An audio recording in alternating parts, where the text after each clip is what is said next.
Thank you, Sister Zainab, thank you, Sister Safia, Mahad, and everyone, mashallah, who's here today. May Allah subhanahu wa ta'ala bless all of you. May Allah subhanahu wa ta'ala protect you. Mashallah, we've been having consistent youth halaqah program every Friday here at Branding for almost a year now, mashallah. And even in Ramadan, we decided that we will continue.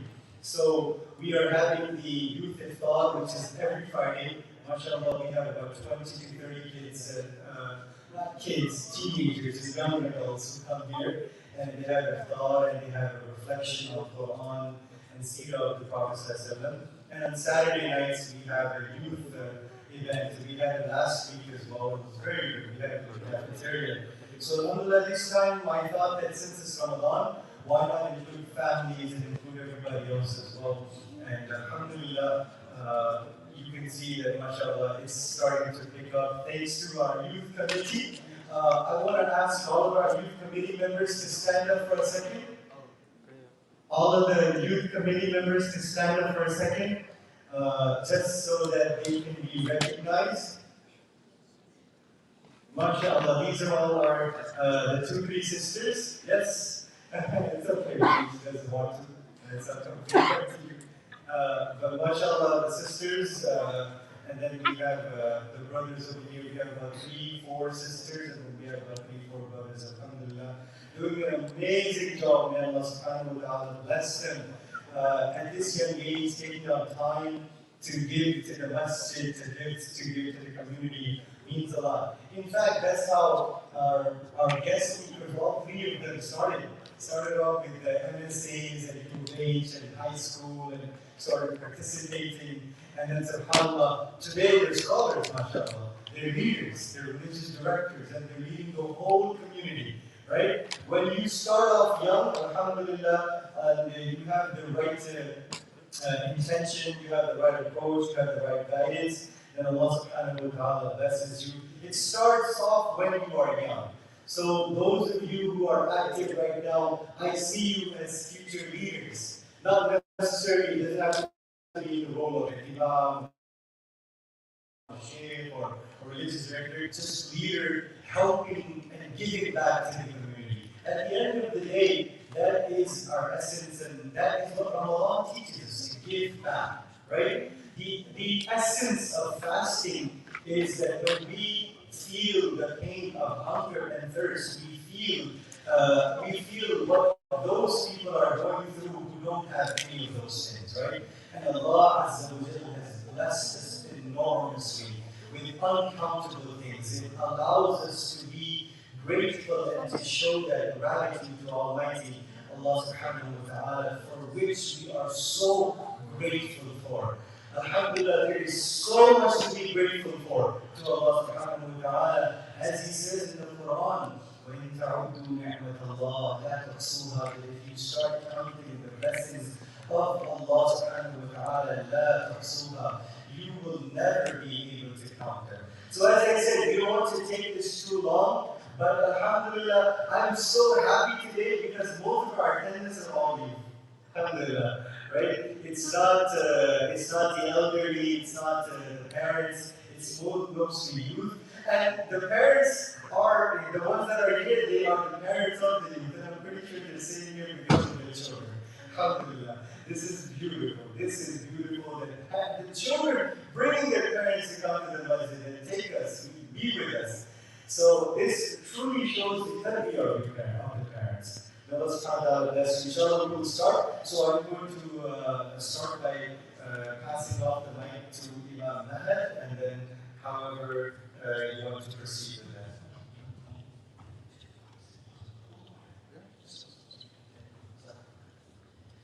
بسم الله الرحمن الرحيم الحمد لله رب العالمين والصلاة والسلام على رسول الله. Inshallah, I will in the next 15 minutes talk about how we can connect with the Quran. Allah subhanahu wa ta'ala tells us that this is the month of the Quran. He says, شهر رمضان الذي أنزل فيه القرآن شهر رمضان الذي أنزل فيه القرآن هدى للناس وبينات وبينات من الهدى والفرقان. Allah subhanahu wa ta'ala only mentioned Ramadan once in the entire Quran. Only one time. And the one time he talks about Ramadan, many of us, we would think he would first start with fasting. But the first thing he mentions to us is that this is the month of the Quran. This is the month in which the Quran was revealed. And in this month, as many of us, mashallah, are fasting, or some of you guys are just starting to fast or trying to fast with your families for the first time even, as you're doing that, realize that fasting and depriving yourself of food and water is one aspect of Ramadan. Another aspect is connecting with the guidance of Allah subhanahu wa ta'ala. This month is merely not just abstaining from food and water, but it's also engaging in a spiritual connection and a relationship with Allah subhanahu wa ta'ala. And I'm telling you right now that if I heard this as like a middle schooler, a high schooler, or a college student that would have said, maybe I don't have a relationship with the Quran, hearing that sounds wonderful. What does that actually mean? What do you mean to develop a relationship with the Quran? No. I need to go back and sit down. My son is distracting me. He's like in martial arts, so I think about it once. If you're taking another kid, I can do it, but this is my own son. I'm just kidding. Okay, this is so Allah subhanahu wa ta'ala, I'm going to look at a couple of verses to help us connect with the book of Allah subhanahu wa ta'ala. First and foremost, in Surah Yunus, Allah subhanahu wa ta'ala tells us about the Quran. Hear about how Allah speaks about His book. He says, يا أيها الناس قد جاءتكم موعظة من ربكم وشفاء لما في الصدور وهدى ورحمة للمؤمنين. Allah says, not believers, not Sahaba, not Rasulullah only, all of mankind, Muslims, non-Muslims, without a doubt, a loving reminder has come to you from your master. Not someone else's master, but your master. The one who created each and every one of us. The one who sustains us, provides for us any good that we ever experienced. A loving counsel and reminder has come from Allah subhanahu wa ta'ala. And He says it's a shifa'u lima fi sudur. You know the anger that sometimes we have for our siblings, or for friends, or people that we know in school, or people that we interact with? The anger, the jealousy, the envy that people can have, all these things that are there. Allah subhanahu wa ta'ala is saying that the Quran has a spiritual cure, has a remedy for those ills inside of us. And He also says that the Quran is a guidance, the Huda. It is a guidance. It gives you direction. It shows you how to live your life and be able to manage. And He also says that there's especially mercy, love, and care, rahmah, ta'atul, shafaqah, all these concepts for the believers in particular. He started by telling us that all of mankind can find guidance and direction from His book. And then He says, particularly for the believer, you're going to find special love, mercy, and care here. Because you know this is from your master. Every single thing that Allah mentions in here is for His benefit. Okay, I'm going to talk to you guys like as if you were my actual brothers and sisters. This is my actual brothers in the audience, and He's not doing this. If He was doing it, I'm calling out. Everyone's on their phones. Put your phone away. I get it. It's really, really tough to not go on your phone, but just take your phone, put it in your pocket. It's very easy for us to be scrolling through Instagram, TikTok, whatever it is. Hey, put your phone While you're here, try to engage completely and be able to pay attention to what's going on. Maybe it's something that might benefit you. And if it doesn't benefit you, you might be able to take this information and benefit a friend who definitely needs it. So be able to pay attention to people who are trying to give some kind of wisdom from the Quran and Sunnah. Yeah, you take care of Hassan, this is not. So Allah subhanahu wa ta'ala tells us the book first and foremost, His mercy, His guidance, is a cure for us. He tells us in Surah Nisa, He says, يا أيها الناس قد جاءكم برهان من ربكم وأنزلنا إليكم نورا مبينا. Allah subhanahu wa ta'ala says, mankind, again, addressing everyone, not just the believers, addressing everyone, that a clear proof, something that is self-evident. If you look at it and say, this is the truth, there can telling the truth in this book. That a light, and also Allah is saying that He has sent down a clear light. We're not in the khutbah, so I asked this question in the khutbah, we're in an actual conversation. You guys can respond to me right now, so I'm going to ask a real question, it's not hypothetical. When do you benefit most from light? When you're in the dark. What else? When you're in darkness, right? Allah subhanahu wa ta'ala says, Allah is the wali. He is the protective friend of every believer. And He is the one that takes them out of multiple layers of darkness and He brings them to one singular light. And He says, Ulumat, multiple layers of darkness. What are these multiple layers of darkness? You guys shout out to me. What are layers of darkness that human beings can find themselves in? And obviously, we have like a kindergarten, not kindergarten, we have like elementary school, middle school, high school. So prior to the PG, as you're saying things, I remember so just blow out be very tactful when you say things. Anger? Anger? Very good. Thank you so much for being very good. You want to share our stuff. Yeah, very good. Anger. Having this sense of anger, your emotions, dealing with those struggles. What else? Jealousy. Good. What else? Emotion. What's that? Emotion. Different emotions. Very good. What about bad friends? Bad actions. Sins that pull us down. And we're away from the light of Allah subhanahu wa ta'ala and we start feeling we're drowning because of what we're doing. The Hulumat can also include incorrect belief in ideas. Not knowing about the mercy of Allah. Not knowing about the forgiveness of Allah. You're deprived of the light of Allah subhanahu wa ta'ala. And yet Allah is the one who wants to remove you from all these layers of darkness. Other layers of darkness are incorrect thoughts about other human beings. About levels of injustice. From a societal level. From an individual level. From a household level. Believing that we are superior to someone else. The darknesses that are there in our own minds and our personalities that can come about. So Allah subhanahu wa ta'ala wants to remove all of us from all these layers of darkness. And what does He say? The Quran has been sent as a clear light. A clear, pristine light. That when we fall into our darknesses, any of these things mentioned, and the millions of other categories we can talk about darknesses as well, Allah subhanahu wa ta'ala is saying your guide is the book of Allah. That when you feel lost, you feel so far gone, be able to connect with leaders and with professionals, maybe mental health professionals or local spiritual leaders, people that you can rely and trust on, but also make sure after doing the physical part, make sure you do the spiritual part as well. Don't deprive yourself because as human beings, there's a physical component, there's an emotional component, and there's also a spiritual component that which connects us to Allah subhanahu wa ta'ala. So don't do ourselves a disservice by saying, well, I'm only going to go to the doctor, or I'm only going to go to the counselor, or I'm only going to go to the imam, or to the scholar, or the teacher. No, every single one of them has benefits for us. When we find ourselves in darkness, first and foremost, we rely on the guidance that Allah has given us. Allah subhanahu wa ta'ala says also about the Quran. Now I'm going to pick different verses because I don't want to go too much into this. I think this is a common misconception. I remember as a kid, Islam to me was very much so, these are the rules that I have to do, and these are the things that I cannot do. And if I don't do them, if I do certain things Allah doesn't want me to, Allah will be angry with me. And if I have to do these other things, and if I do them, then I'll be rewarded. Right? It was very much so a set of do's and don'ts of what is right and what is not wrong.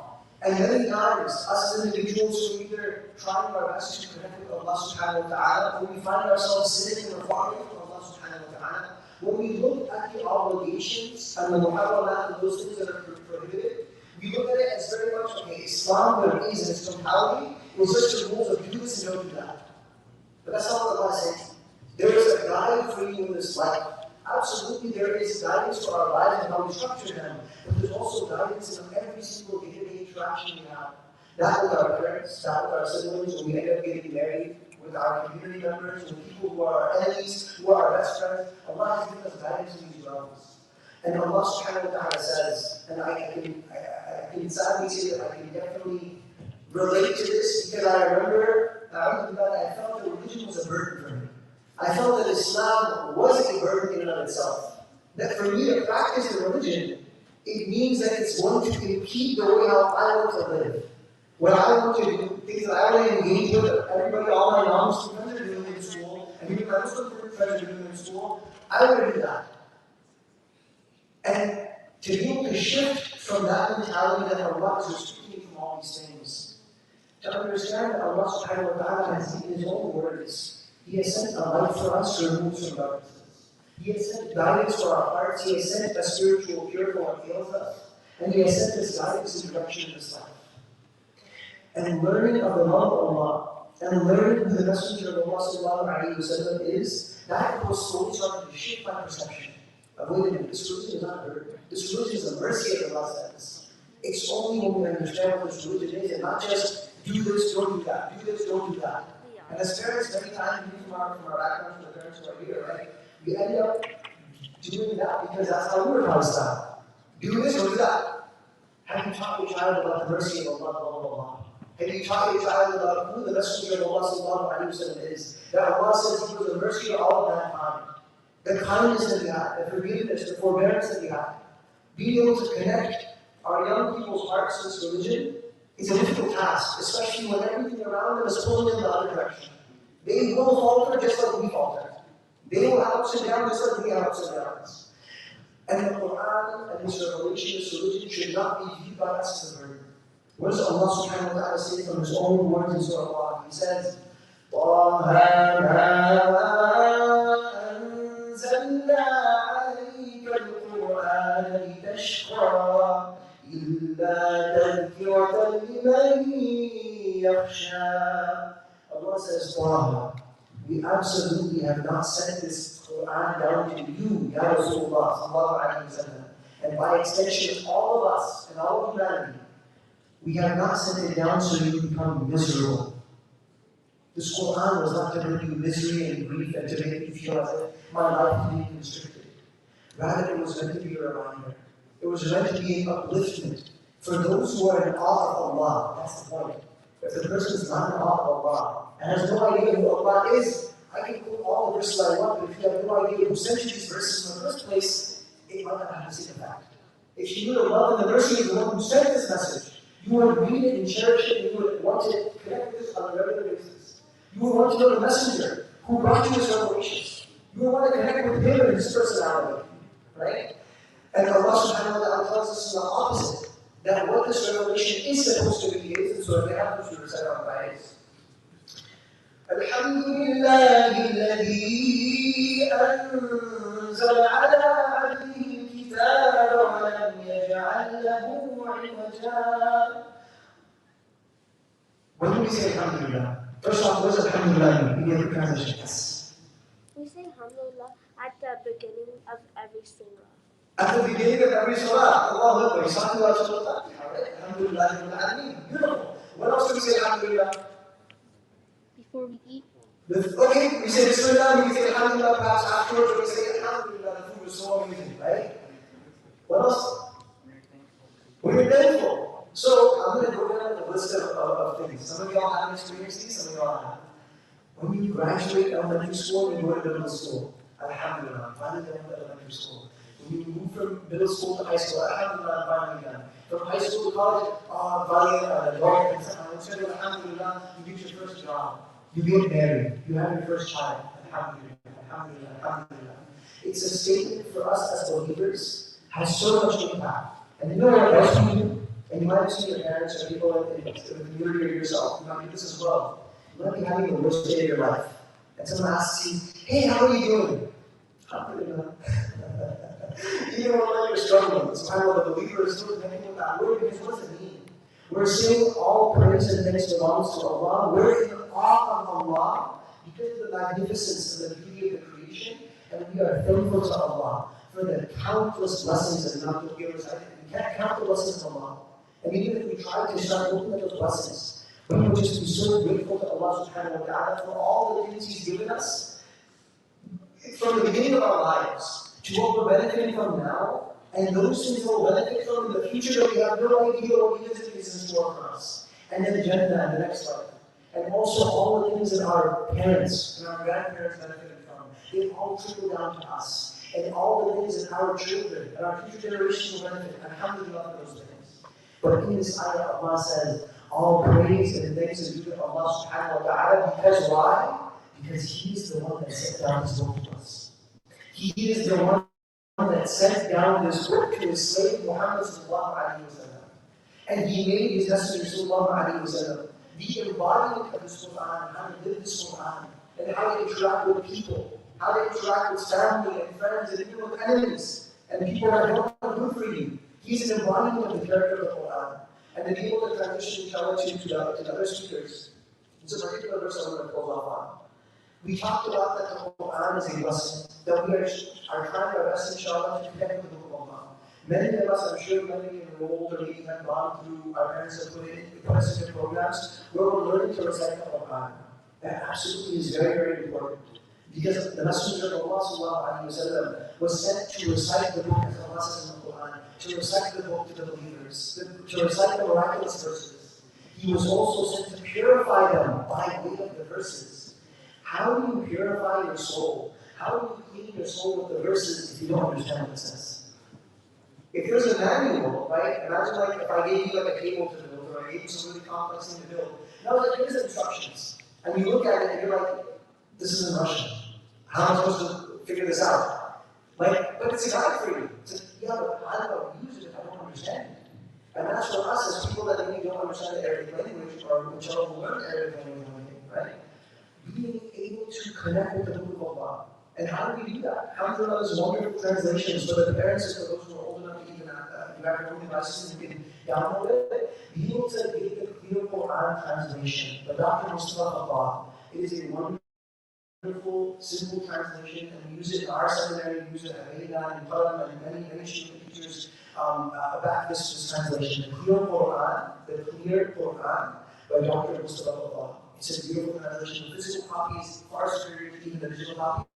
But even like this Quran Android app and the Quran Apple app, you'll find it on there. Like, I don't know if it's something like that. It's going to be too small. I don't know. But anyways, find that. And be able to, say for example, if your parents say you read the Quran, and they say they want you to read the Quran 10 minutes a day, or you for your own self, you say, this month is the month of the Quran, I want to connect with this book. And if all you can dedicate is 10 minutes to the Quran, this is my recommendation. Spend 5 minutes reciting in Arabic, and spend 5 minutes reading the translation. Right? Something simple as that. And what is that going to do? Someone might say 10 minutes, that's it, this is a long. Is it 10 minutes, 10 minutes? If you have no relationship with the Quran, 10 minutes is better than 0 minutes. And once you start those 10 minutes, you say, oh, this is so easy. And it becomes like a habit for you, and you love doing it on a regular basis. You never want to stop doing that, maybe before you go to sleep, before you go to school, or in the middle of the day, whenever you figure out time for yourself. Then you can increase that to 20, to an hour. I'm sure you do whatever you can do. But start with something simple as just 10 minutes a day. 10 minutes I'm going to try to recite for 5 of those minutes, and the other 5 I'm going to read the translation. And with that, inshallah, I'm going to conclude one final ayah. This is an ayah mentioned in Surah Al-A'raf. And Allah subhanahu wa ta'ala says that this book was sent down for one other purpose as well. There were many purposes that Allah mentions in the Quran, but this is one inshallah that He was sent with inshallah. وَيَضَعُ عَنْهُمْ إِصْرَهُمْ وَالْأَغْلَالَ الَّتِي كَانَتْ عَلَيْهِمْ. This book, what it does is, it removes the burdens that were upon you. The burdens that were on you, the societal burdens, the burdens that you have put on your own self, that this is the image of what beauty is supposed to be, this is what it means to be a man or a woman in society today. Allah removes those burdens and lightens your difficulties. And it also does what? It also removes, subhanAllah, powerful wording, and the shackles that were binding you down, the spiritual shackles, the shackles of the sins that we're engaged in. This book is going to help remove that and free us. Free us from the servitude of anything else other than Allah subhanahu wa ta'ala. Free us from the dunya and the shackles of societal pressures and societal ills. May that come in all forms of arrogance and racism and all kinds of challenges that are posed in there, bigotry and hatred, to remove those incorrect ideas and to bring us to the guidance of Allah subhanahu wa ta'ala, the ease and the beauty and the simplicity of this religion. And inshallah, with that, we'll talk about how in light of the Prophet and how today the Quran removes these shackles and we're able to see the society and the world around us in this Quranic, in this prophetic lens, in this Islamic lens, inshallah. So with that, inshallah, we'll pass it over to Sophia, shall we take it next? Or Assalamu alaikum. بسم الله الرحمن الرحيم والصلاة والسلام على رسوله وعلى آله وصحبه أجمعين. So perfect segue, Muhammad, into my topic as we I needed a segue into the conversation because we're going to discuss that with some of the current events going on this last week, it was important to address something that we have been shackled in for a very long time, something that Allah sent down ayahs to remove the shackles from us, yet we shackle ourselves back up. And that has to do with this arrogance, this feeling of betterness than another person. We can call it prejudice, we can call it racism, we can call it a number of different things, but it exists in all different spheres where the human desire is to put one above and one below. And I'll say even more than just a human desire, it's a desire of creation because we see the first bit of this arrogance, of this racism, of this prejudice in Shaitan. Shaitan is the initial character brought to us who has shown that he believes that he is better than others. Allah subhanahu wa ta'ala asks the angels to bow down in respect to Adam alayhi salam as he was created out of clay, his first creation. And Iblis, Shaitan, says, I am better than him. I was created from fire, and he is created from dulab, he's just created from mud, from clay. Why would I do such a thing? I'm such a better being. I'm far superior to him. And so we see this first seed of arrogance being festering in Shaitan. And of course, we know how the story goes. Shaitan is, he's cast out and he's going to be in the hellfire. And he then says, I want to remain here, and I'm going to bring everyone into this hellfire with me. I'm going to have everyone follow alongside with me. And what is that very first thing that he did? And of course, going to be the thing that he tries to plant in all of our minds is this idea that I am better than someone else.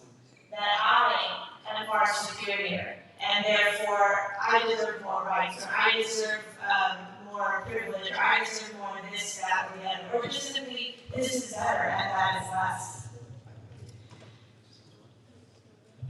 This idea of prejudice, of racism, I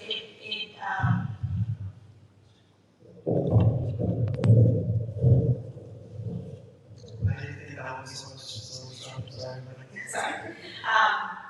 This idea of arrogance, of prejudice, of racism, it pervaded the society when the Prophet ﷺ was sent as a messenger to the Arabs. In Jahiliyyah times, there was this prejudice not just for people of different races. There was a prejudice against women. There was, women were inherited. People were seen just for the color of their skin. They were seen as lower, could not be anything higher, were never given positions of authority or leadership or governance. And so Allah sent down ayat, such as that I have mentioned, and we have come to remove the shackles that have been placed upon you. Notice Allah saying, I didn't place those shackles upon you, you placed them upon yourselves. You as a society, your nafs, your inner desires, place it upon yourselves, and we are going to say that's the end of that. And so with these ayats sent down, the Prophet ﷺ started movements, started small actions that led to revolutionizing thoughts in what was superior, what was not. Allah subhanahu wa ta'ala says in the Quran, the mark of superiority is taqwa. Inna akramakum 'inda Allahi atqakum. He says the most noble amongst all of you, amongst man, woman, young, old, black, white, is their mark of piety. How conscious they are of Allah. And so He put everyone Allah put everyone on the same playing field.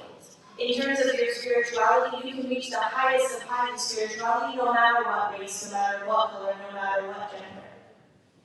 And with these ideas that Allah is sending down to the Prophet, this revelation, the Prophet starts putting in, like I said, small actions that start creating this revolution. And so I'll mention some of those things that he did. When the Prophet ﷺ was in Medina, and the masjid was built for the people of Medina, what we call today Masjid al-Nabi, the Masjid of the Prophet ﷺ. There was someone who was appointed as the caretaker of the entire masjid, the groundskeeper, the one who opens and locks up and cleans and puts the bukhur, the person who is set to take care of the entire masjid. He appointed a black Abyssinian woman named in the Ahadith as Mihjan. Mihjan. And so this woman, he valued her, and this position that she is given is not a position that is low, it is a position that is high and lofty. This is the caretaker of his masjid. He could have appointed anyone, but specifically, he has decided to allow this woman to take care of his masjid, and he values that position she is in. And it is mentioned that when the Prophet ﷺ is away for a while, he comes back to the masjid and he sees that she is not around, and he says to the Sahaba, "Where is Mihjan? I don't see her." And the Prophet ﷺ is told by the Sahaba, "Oh, we're sorry, she passed away. We already buried her, we already did the janazah, and sorry, we forgot to inform you, we didn't inform you." And the Prophet ﷺ in this moment became very upset. Look, there are tons of people in Medina. There were people who passed away in his absence. But for this particular woman, what does he say? He said, "Why didn't you think it was important to inform me?" For some reason, they felt that it was not important to mention this woman. They didn't see perhaps the value that she had in the community. Perhaps it had to do with her gender, her race, or whatever it was. Maybe they thought that this position was a position that was not high or lofty, so it was not to be mentioned. Yet the Prophet ﷺ became upset.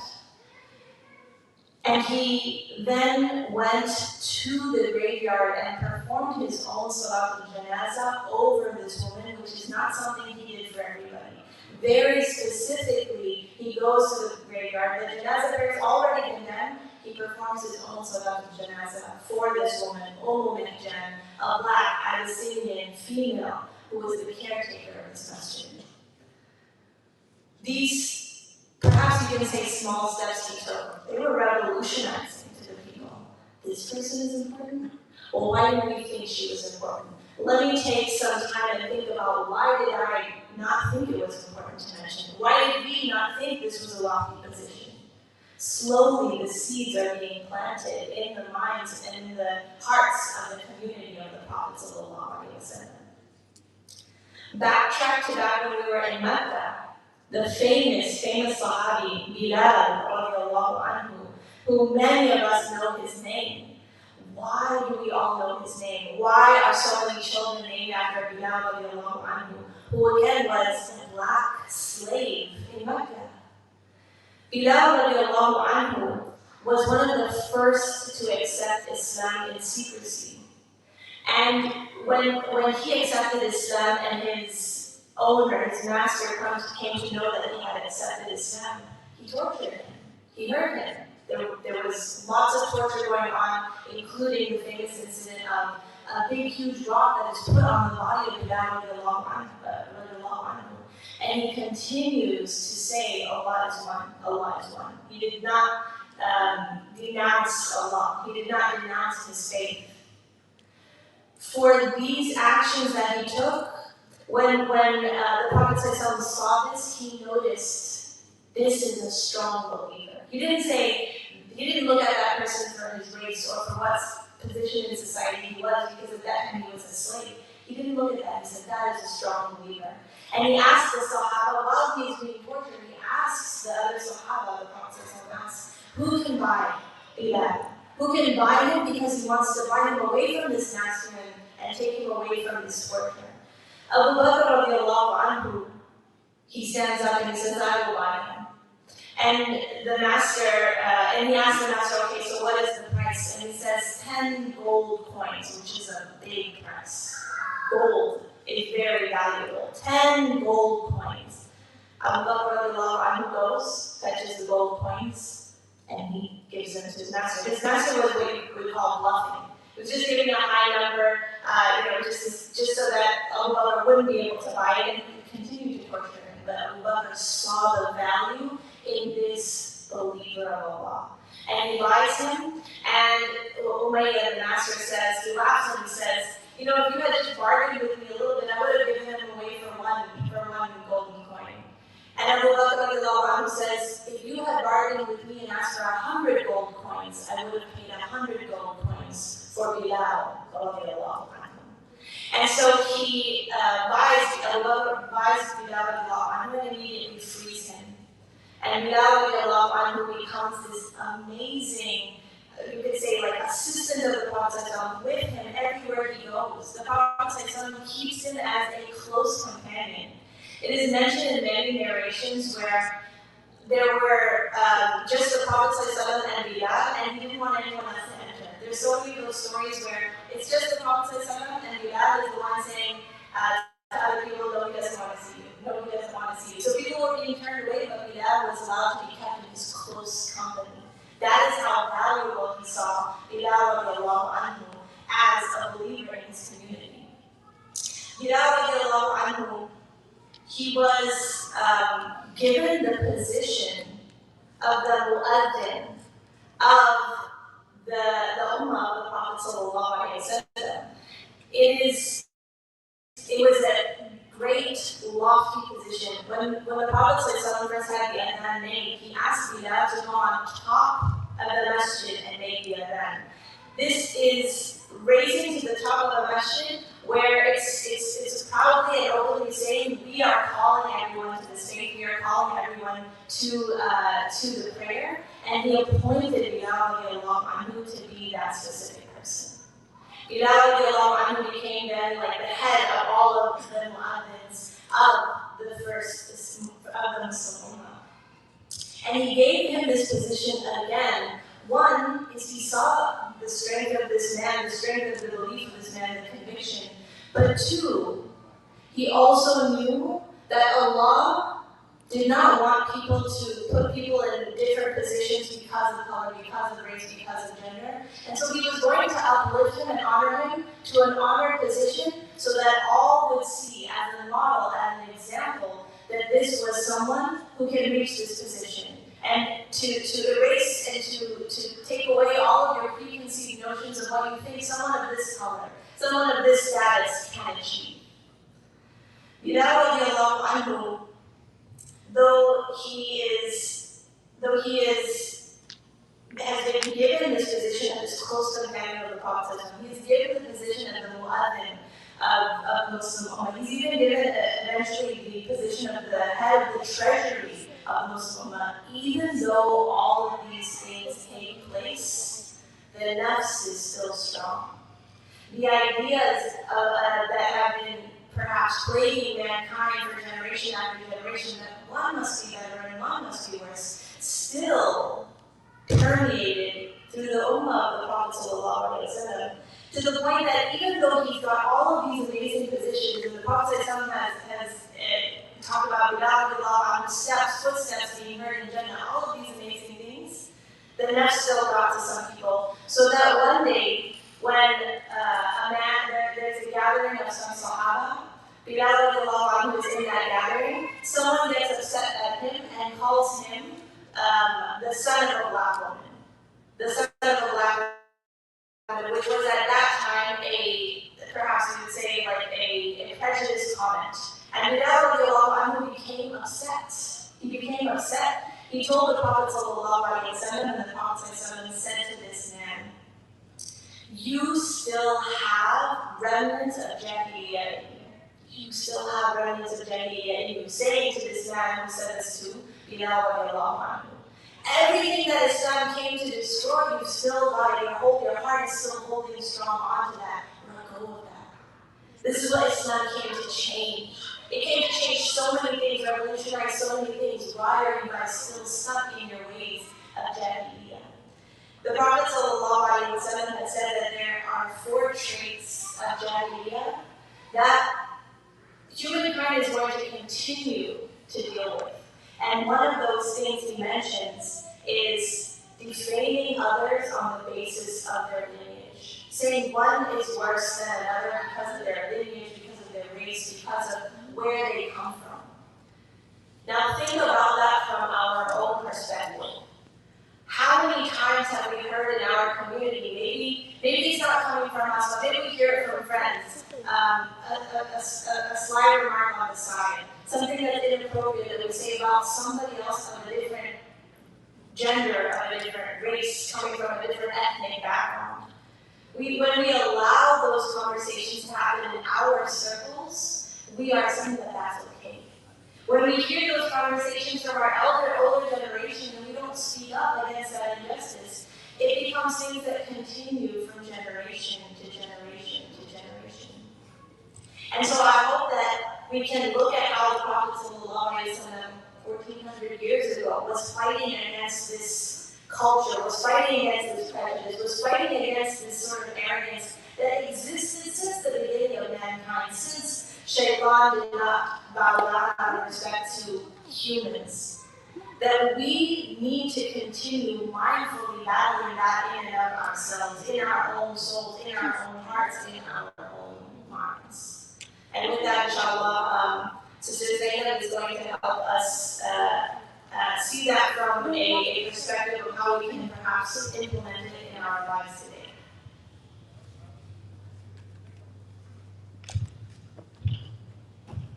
Alrighty, so can you all hear me well? Awesome. So, really quick, just because I would probably, getting excited for the ice cream or whatever we're all having after this, can you all share with me if you know who George Floyd is? If you know, just raise your hand. Okay. If you're not really sure who George Floyd is, raise your hand. Okay, well, you're really young, so you get a pass. The 2 youngest people in the room. Okay. So, can someone share with me what you know about George Floyd and what you heard about George Floyd during Ramadan and all? Why is he in the news? Let's start with you in the back. Yeah. They talk about George Floyd because he was an African American man, and a cop killed him because there was a misunderstanding, and the cop killed him for no reason. So. Because the cop killed him because he was African American. Yeah, and the color of his skin. There you go. Yeah. And what about you? George Floyd was African American, like he said, but the police officer put him under a car though, and put his knee on his neck, and then the knee was choking him, so he died. So then people were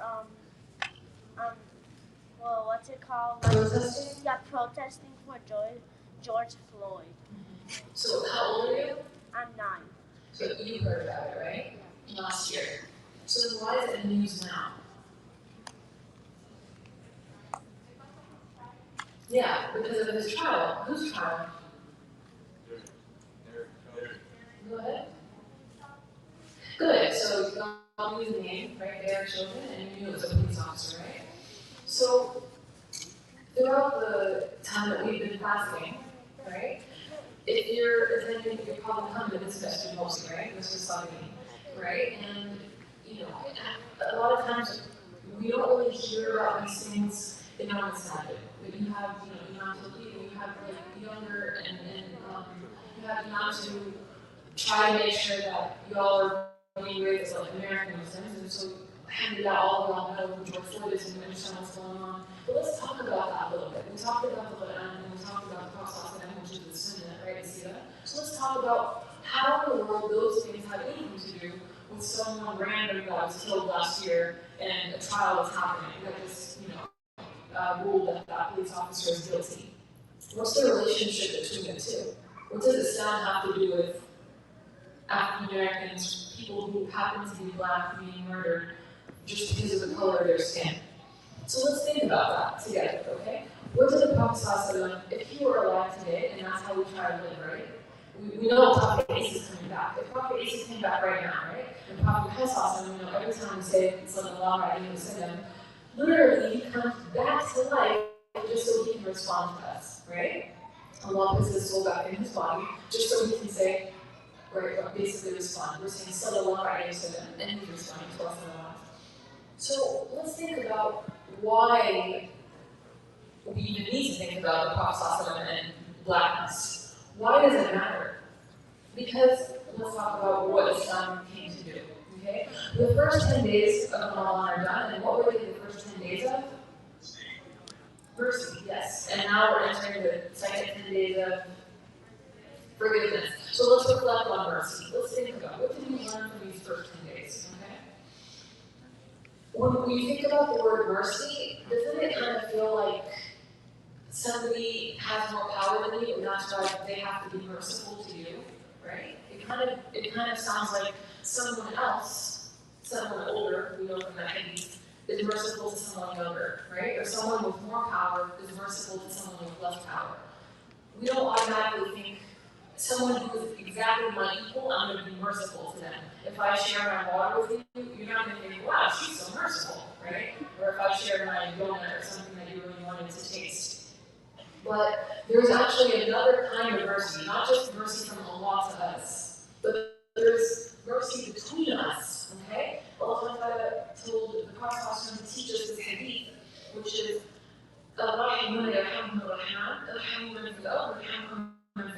basically means, and this is really cool, the word mercy, in Arabic, the word is rahmah. And if you translate it, it's actually the mercy that we're supposed to have to each other. The word actually translates to the word tenderness. Mercy is the wrong translation for rahmah, turns out, according to so many Muslim scholars. But what does tenderness mean? When you hear the word tenderness, what do you think? Chicken tenders? Tenderness actually means like, imagine how you're really sweet to a cat or a dog or an animal that you love.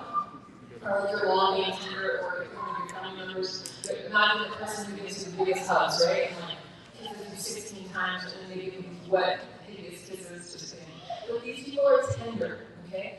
And this is an incredible book by, you all know Imam Sulaiman, right? He just came out with this book that came out this year, and it's basically 40 hadith on the Prophet ﷺ and other prophets and what they said about like social justice and why justice is important in Islam. So why in the world is the first chapter that they talk about all about mercy? I'll share some of the incredible things that he says.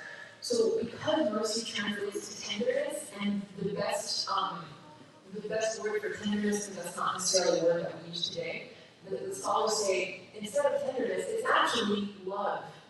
You have to love someone to be merciful to them, to have rahmah for them, right? And Allah and the hadith teaches us, it actually means the people who show love are loved by the all-loving one, Ar-Rahman, the all-loving. Love those on earth, may the one in the heavens love you. Okay? So now we know Rahman, love, those are synonyms, okay? Those are the same thing. So let's dive deeper. Imam Sulaiman shared with us that there's this incredible African-American philosopher, and he's a huge deal of our day. His name is Cornel West. If you haven't heard of him, you should look him up. And he actually says something that aligns perfectly with Islam's perspective on love. He says justice is what love looks like in public. Okay? Justice is what love looks like in public, just like tenderness is what love feels like in private. Okay? You're tender to your pet or to your favorite sibling or the people who you love. Just like you're tender to those people in private, you're just in public, and that is love. And what does justice have to do with Islam? Obviously, okay, Allah's just, whatever, you're supposed to be fair. But actually, a lot of the scholars say that even though Rahmah is the defining quality of our religion, that love, that mercy can't exist unless you're being fair. You can't love someone, let's say that like I love my black friend, but I'm not gonna let my sister marry them. Does that mean I really love them? No. Love is what, like we know in Islam, if you love someone, then you love for them what you love for yourself, right? So you can't be like, well, no, I'm just not gonna share this donut with them. I love you, but like, there are boundaries. No, I'm not gonna share my money with you. When the Sahaba came to Medina, literally, the Ansar split everything in half of them. Imagine if you have two cars, you have to give this other random dude that you just met your other car. The Prophet, even when they had slavery back then, which Islam came to get rid of, right? Even when they had their servants, the Prophet taught them, the Sahaba at that time, even if you have someone in your family that is a servant in your family before Islam got rid of all of that, they have to have exactly what you have. If you're wearing Gucci, they have to be wearing Gucci. If you have a Ferrari, they have to have one too. Nowadays, the person who cuts, the grass of our lawn drives like this hideous car compared to the mansions that people have in Telfair and all these bougie places, right? There's no way that we're living like the Prophet taught us. So the fact that rahmah, love, is essential, it's like the bubble in the middle, right, before you make like a cluster round, whatever you call it. So what does love have to do with justice? Again, you're not going to be loving someone truly unless you're just to them. And what does Allah tell us about justice? In the Quran, every time that Allah mentions the worst sins, and we know the worst sin is shirk, right? In a lot of those places, at the same time, Allah says injustice is as bad. Imagine, the worst thing that you could ever do, Allah is coupling that with injustice, okay?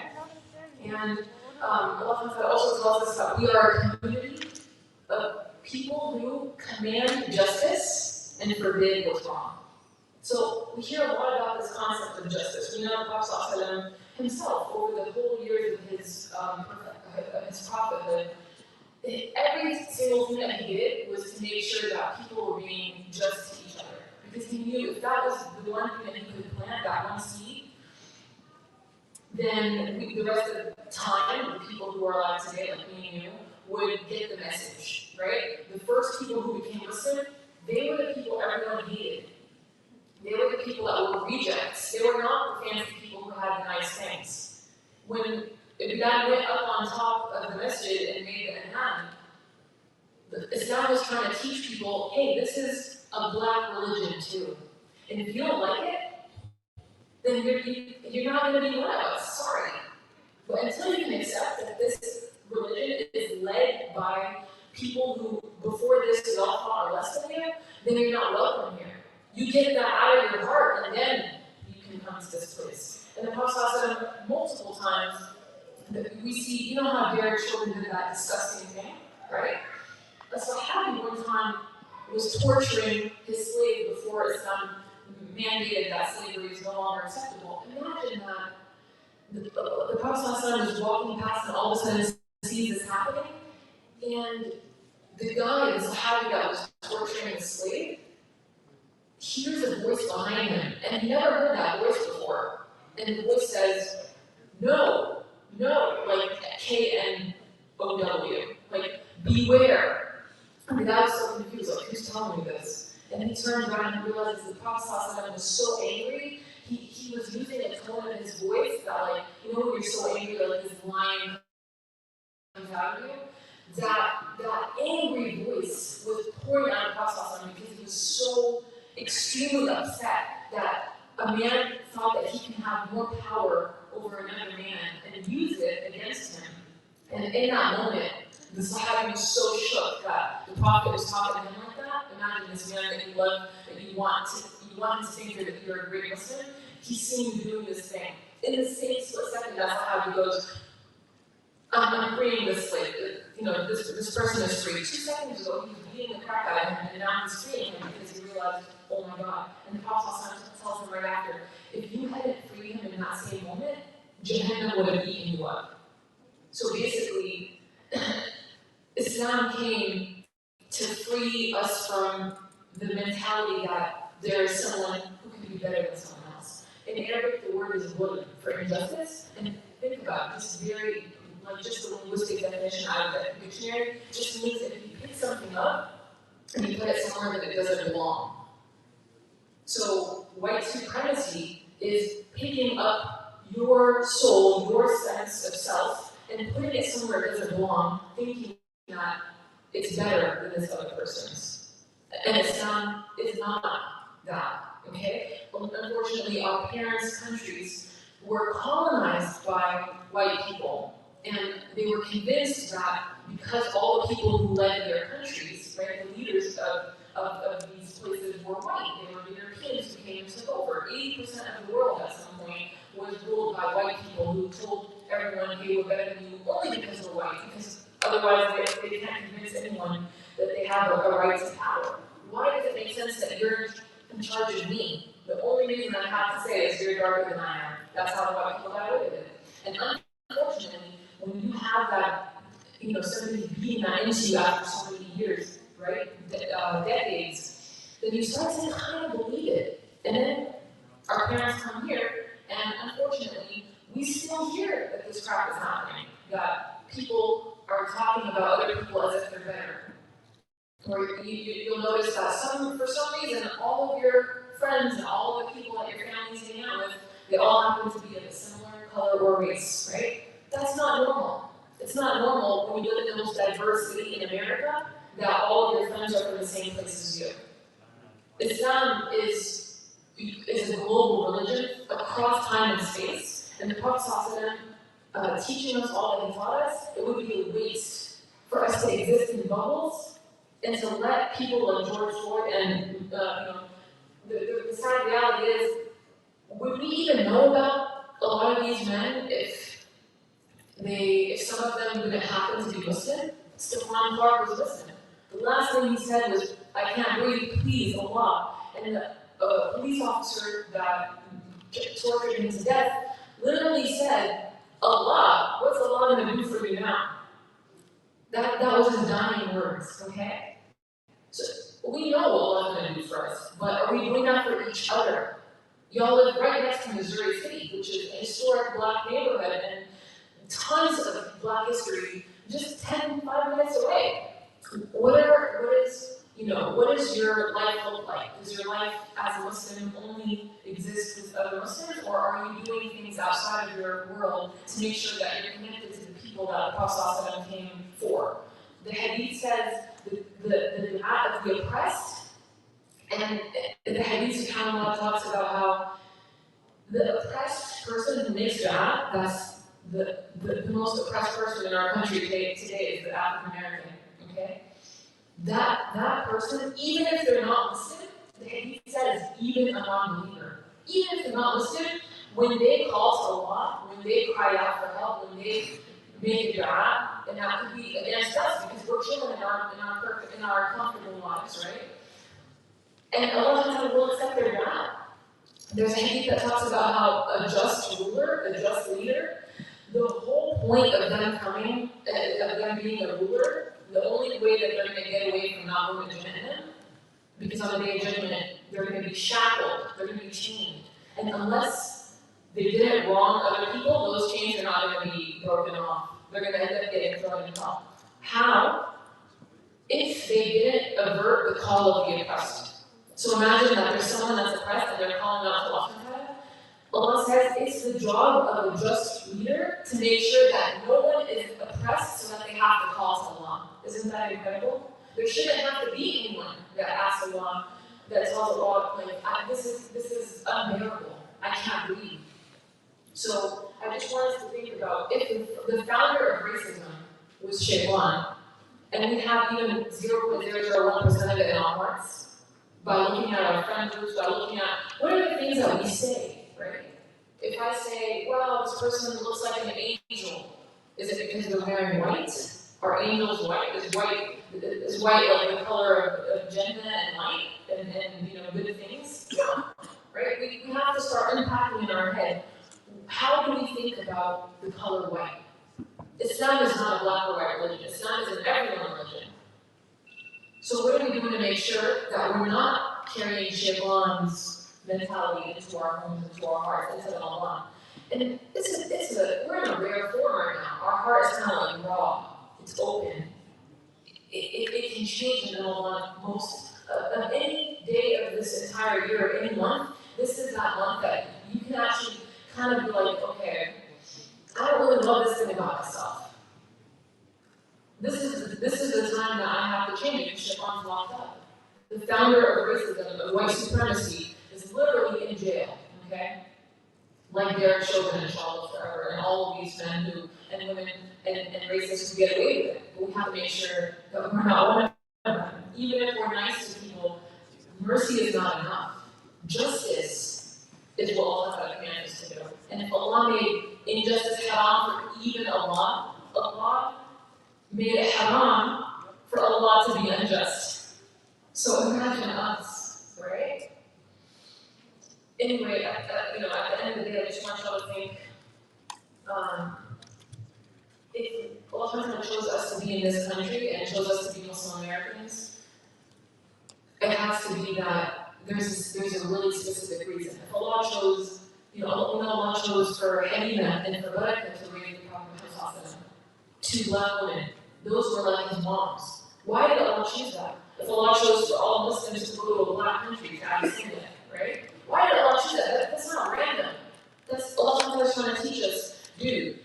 Your religion has come to free you from this BS and this crap and this unfairness that you're enslaving yourself to. And unless you go out of your way to get it out of your heart, and you stop imagining that it's okay to only marry from your people or only be friends with these people, or not learn about how to undo the anti-blackness that we all have in us because we live in a white society that is the superpower of the world. And of course, we got some of that because we were taught it in history books. Okay? Everywhere you look, every movie, every makeup thing that you see, every basketball player, whatever it is, there's somewhere, somehow, someone forced it down your throat that being white is better. So how do you make sure that Shaitan is not tricking you into that? And then how do we make sure that we're actually living like Prophet who was surrounded by these people and elevated them and did everything that he could? Didn't just say, oh yeah, I have black friends, or oh yeah, I know about George Floyd. No. We have to remember to carry that with us every single day, and it needs to feel as painful as it does to the people who are feeling it. Because Allah told us, if we're not hurting so deeply, then we're not feeling everyone else's pain. And you can't be fully Muslim if you don't feel other people's pain. The injustice that our fellow Muslims have to go through, and the majority, greater than 20% of Muslim Americans are black. So we can't just be like, oh yeah, out of this, that's a, Somali, whatever. We're just immigrant kids, and most Muslims are immigrants, so that's who matters the most. Mm-hmm. All right, y'all. I'll leave you with that. Jazakumullah khair. Thank you so much, Sister Zainab. Ustad Zainab, Ustad Safiya, Ustad Mahad, and everyone for this beautiful talk. I am so sorry that we started late, so that's why we went a little over time. And it would have been unfair to the speakers if I told them to cut down their talk because they came from far distance, and with everything that's going on in Ramadan, everyone has a super busy schedule.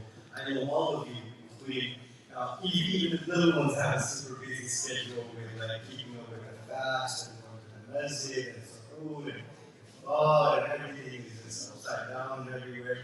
So Jazakumullah khair, thank you, may Allah subhanahu wa ta'ala bless you.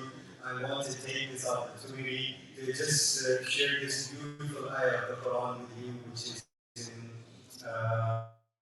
Al-Ma'idah.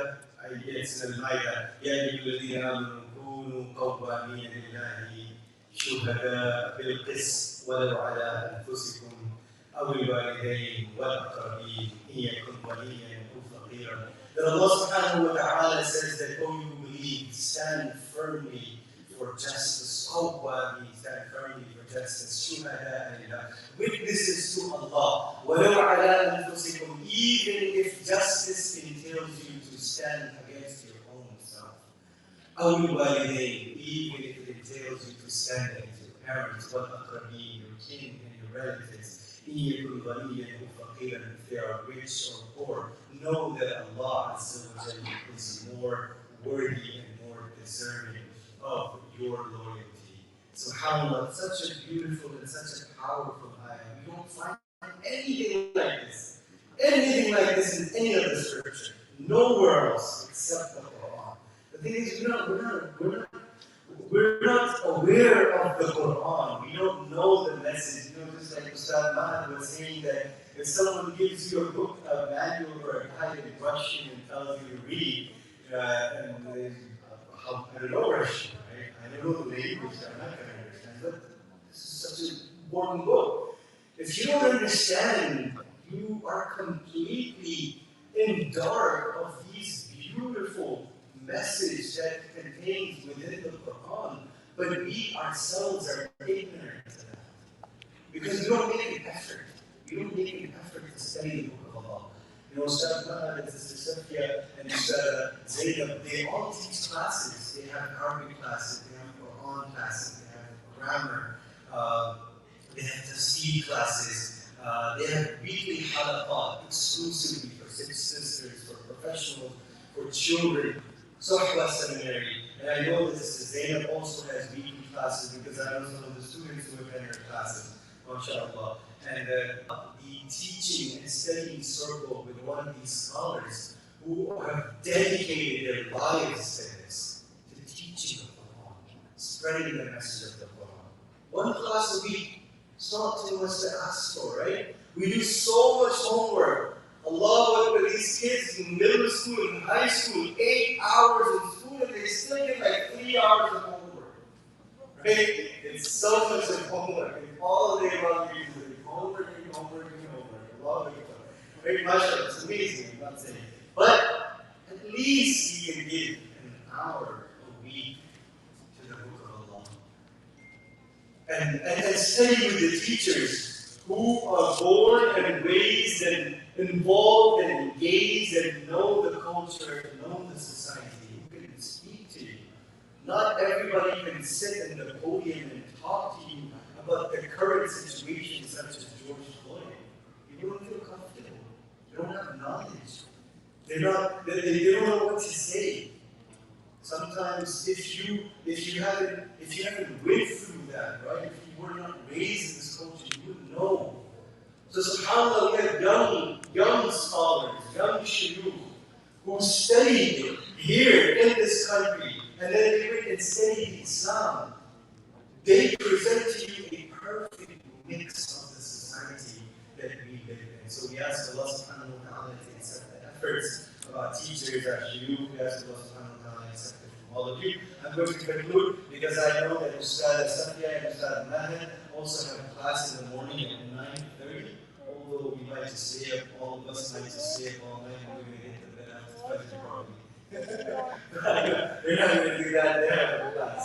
So, thank you so much.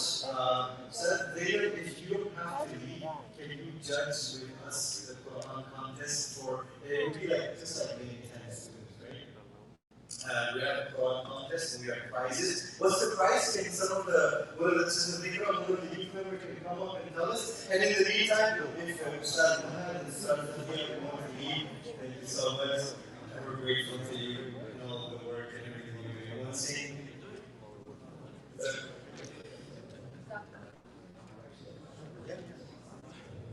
So, not only which Mashallah said everything, and many words that were not deserving of these but if you guys ever want to connect with us, you can reach out to us. We are more than welcome to. There's like a wide variety. I'm assuming most of y'all have Instagram. You guys can reach out to us through Instagram, or if you have email, info@surfpreneur.com, or if you need to contact my contact, case contact, you're more than welcome to go to here and you can provide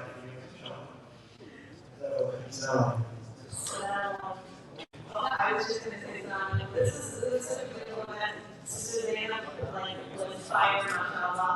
That's why we need people on the piece. I don't know if they the same sort of dedication and knowledge and see you guys inshallah in the future. Take care. Let's stay for the next year. We got it. Thank you so much, Sister Sophia. Yes, thank you so much, brother. And we hope that you continue to come and benefit from your coming yourself. Guys, we're not done yet. Where are you going? Sit down. Yes, but I think you should get up and stretch a little bit because it's been like an hour, and after that heavy thought that we eat. So we're ready to go. We'll give like a 5 minutes, stretch, and then sit down, and then we'll continue.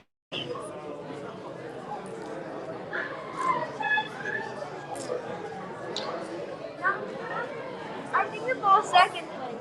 You see that to the left? I think that's because that one.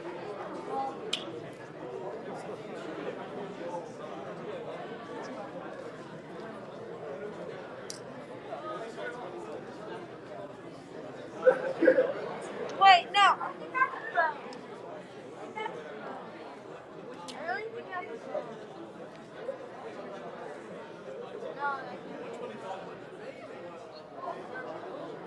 that is something.